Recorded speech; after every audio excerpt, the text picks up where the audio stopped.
Farewell to the mountains, high covered with snow.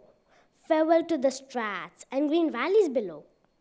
Okay, everyone, we all know this is a poem, but can anybody guess which one?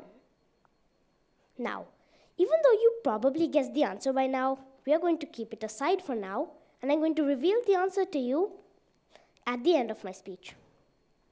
Let's start with a quick poll. I want those to raise their hands who like to read poems. Okay, that's nice. Now, who likes to write poems here? Let's have another show of hands. Okay, that's good too. Now let me tell you something. Even I like to write poems. I find it a very, very interesting hobby. Believe me, for me, there's nothing better than relaxing on the couch with a pen in one hand and a diary in the other. I would even say that I am one of the few people who have recognized the true beauty of poetry. Now, we all know that poetry is a very, very popular form of literature. And to maintain that position in our minds, it has to be understandable. But how is it going to be understandable? This is a crucial question. And the answer is actually very simple. The poem must include punctuation. Have you ever noticed that no matter what type of poem you're reading, that particular poem always includes punctuation? And have you ever wondered what they are for? I mean, there is dots and dashes on the page. So what is their purpose in the poem? Would it be the same without it? Well, I'm here to answer that very same question. Hi, my name is Arjun Sharma, and my chosen topic for today is punctuation's poetic dance. Now, when someone speaks a poem out loud, they can easily express the correct tone of voice, put the correct stress on words, to whenever needed. This makes it easier and simpler for the listeners to understand and to enjoy the poem. But when you're reading a poem, how are you going to do that? You guessed it, punctuation. Now imagine that you're reading a poem and you come across, say, an exclamation mark. So then, automatically, when you just look at the exclamation mark, you understand that over here you have to read this part of the poem with a sense of excitement or surprise. Now, have you ever noticed that sometimes a sentence may have more than one meaning? I mean, if you just rearrange a few words or letters, or just remove them or add them, then the new set of words has a completely new meaning. Punctuation helps in that. So now we're going to see some examples of these sentences which are completely dependent on punctuation for their meaning. The first one is extremely common, and I'm sure you must have heard of it before. The first version of the sentence, in which I have left the punctuation inside, goes like this. Let's eat, grandpa. So now, in this, we get to understand that the speaker is inviting his or her grandpa to come and eat with them. Now, let's see the second sentence. Let's eat, grandpa. Now, in this sentence, we get to understand that the speaker is plotting with another person about eating their grandpa. Now, we're going to just see one more example, and then we'll move on. Let's see. Peter said, Marie stole the car. Now, this sentence tells us that a person called Peter is accusing a person called Marie of stealing a car. Now, let's see the second sentence. Peter, said Marie stole the car. Now, in this sentence, it's the complete opposite.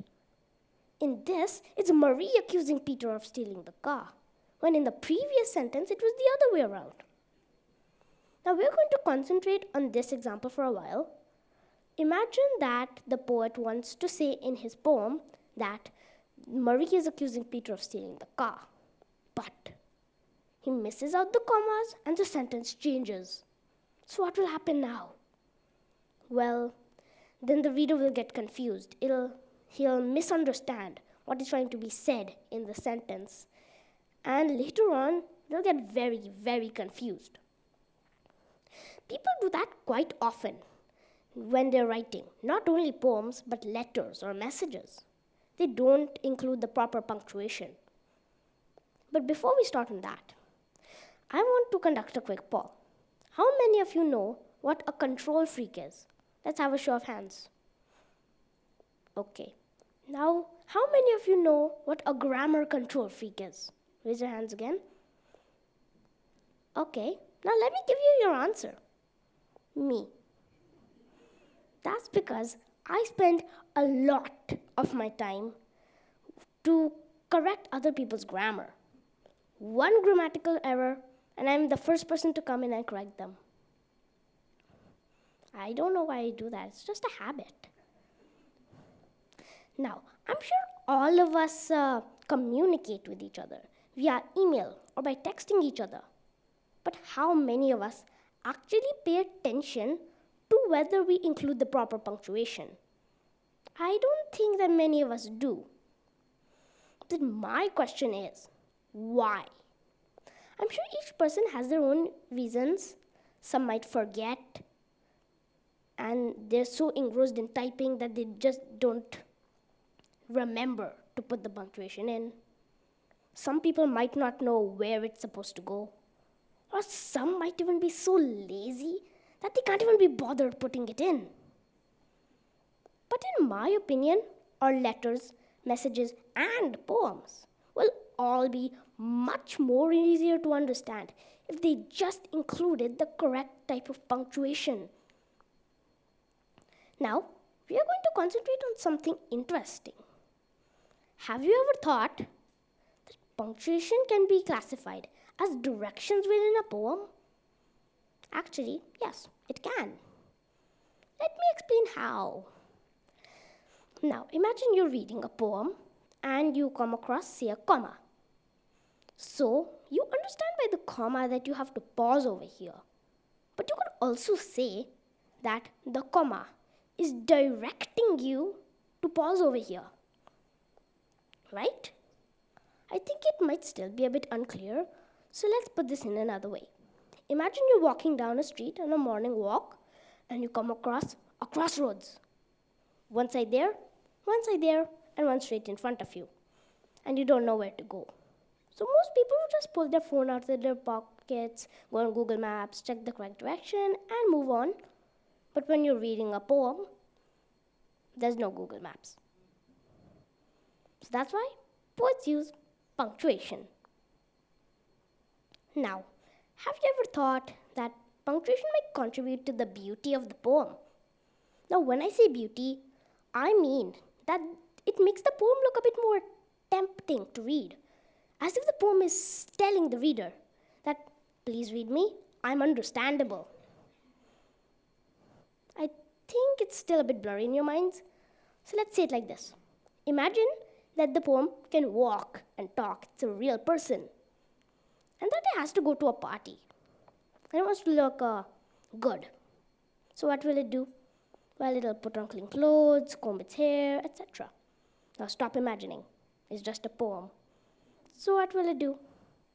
Well, it can improve its content, align its text properly, and most of all, it will make itself understandable by including the proper punctuation. But the silence was unbroken, and the stillness gave no token, and the only word there spoken was the whispered word, Lenore. Then I whispered, and an echo murmured back the word, Lenore. Merely this and nothing more. Now I think some of you might recognize this. This poem is by famous horror writer Edgar Allan Poe. Now I want you to take 2 seconds to try and guess this poem. All done? Great. Now I'm going to reveal the name of this poem to you in the end. Now we're going to move on. Now we're going to end with a question. Is it compulsory for punctuation to be used in a poem? Or can anything else be used, such as numbers? Well, you could, but do you really think it's a good idea? Humans have been using punctuation in their poems, stories, etc. for thousands of years. And if something else suddenly came in the way, do you think it would be easy for them to understand what it means? No, right? So that's why punctuation is used instead of that.